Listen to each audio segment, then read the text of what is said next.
I create this video to talk about what was happening behind the scene and how I create each one of the pictures. Let's start with the inspiration. The inspiration starts with the collection of pictures of Amadeo León of Bocono. It's a collection of 12,000 pictures that is compiled in Commons in Flickr. This collection of pictures show the everyday life of people of Bocono.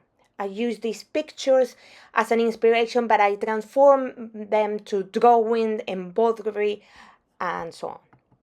Embroidery will be very important and central to my work. I use many artists as an inspiration and also to see different techniques that they use to express their art so I can translate it to my own language. However, as you can imagine, it took a lot of samples, a lot of tutorials to get to use this technique in a more professional way. There is also a lot of research in paper cutting because I thought I was going to use it for the teens, but I didn't. But the learning process is still there, and I'm pretty sure I'm going to use it later on. The research on cyanotype was crucial, but also the most technical one. I did tons of samples to how to get the right blue that I wanted for each one of the projects. Here you have two different examples, one on paper and one on fabric, that they look different and reacted different to the light. The center part of my work is experimentation. I like to see different materials, how they look, and how I can integrate them into my artwork. But most of the time, those experiments are unsuccessful. I started by drawing as a way to construct and deconstruct each one of the pictures. I look for details, things that catch my eye, things that were important in every picture. So with each drawing, I was creating a narrative of what this town was in the 50s.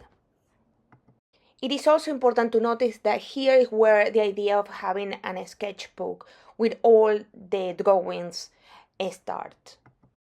Here we can see a different moment in my research where I was trying to experiment with different layers. I knew I wanted to have a three-dimensional work, but I didn't know how, and I knew I wanted to use paper, so I was here to experiment how to put the paper together and how to create the scenes. Here is where the idea of the team came to light. As I was working with different layers, I realized that I would like to have it contain like a frame, and the idea of the team came about. And this is the name of the project, Windows to Time. In the follow-up pictures, you can see the process of creating each one of the things that were done in paper. How is the background, how I put all the background in different layers, and how I built layer by layer. This was a very complicated project. It wasn't easy to do, and at the end I decided that it didn't work well. I experiment with different type of paper, a stronger one, thinner ones, and the problem is when you have a structural side, you need the stronger paper, you need to bend it, and it doesn't look good. And the thinner paper just bends, and you need to create a very steady structure for the layers to fall. So I never have the chance to work on how to do it properly. But I love each scene, and I think they look fantastic. When I was going to give up, I have an epiphany why we don't do any in polymer clay. I have been using polymer clay for many years to do personal projects, and I thought, oh, that's a fantastic idea. For this, I use metal, wood. I create a base so the thing is really deep, so I create a base so the scene is at the top, and you can clearly see the thing. I really like how I executed this one. Here I wanted to show you how this was going to look when I was going to work with it on paper. As you can see, there is not the same feeling that it has with clay. With the clay, I have the ability to create more textures, characters. I think these things are brought to life by the details that clay allow me to do. Here you can see that the tin is not bigger than 6 centimeters. And this is another thing that was created with clay also. I baked it in different rounds, so the base was hard when the second layer was created. Unfortunately, I don't have so many pictures about my experimentation with cyanotype because it was a very quick process and it skipped my mind. However, you can see in the pictures that I try to block the light with threads and flakes. The idea with this is I didn't want to have an homogeneous blue background. I wanted to have some texture. To get to the one I used at the end, it took a long time and there was tons of mistakes for making those. However, some of those mistakes I embrace, like the white dot in this fabric. I embroidered around it and I thought it was beautiful, but many other mistakes were just bothering me. So at the end, it was a very long process to create those pieces. The cyanotypes for the last project was easier and somehow because I have a very clear picture of what I wanted, and more difficult because when you have a clear picture what you want is very difficult to get there technically, but at the end, after many tries, I got there. The art book. Let's start from the positive that I have tons of fun creating every page. As you can see, I stamp, monoprint, do collage. It is incredible the amount of techniques that I use.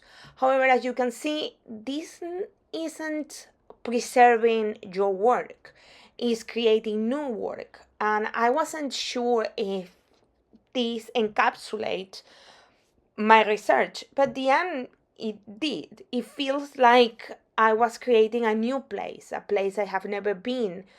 So I left it. It's like a very surreal version of Boconau. This part was pretty fun. I bound all the pages together with a thread and I put the covers at the end. It was a lot of fun. I did small samples to see how it would look like, but at the end it was pretty fun. This is a presentation for the art book. I don't think it was very successful, but I have a lot of fun making it. It shows a little bit of detail of each page, but it doesn't give you an idea that it's really a book, so I don't think it was pretty successful. To close this video, we are going to talk about cyanotype and embroidery. Here you can see several pages of how I work, all the tests that I did in different papers and different fabrics. Working the ultraviolet light with your own drawings is a very difficult process because not everything is black and white, so it creates a lot of shadows, which I like, but I make a lot of them in order to get one or two that were interesting.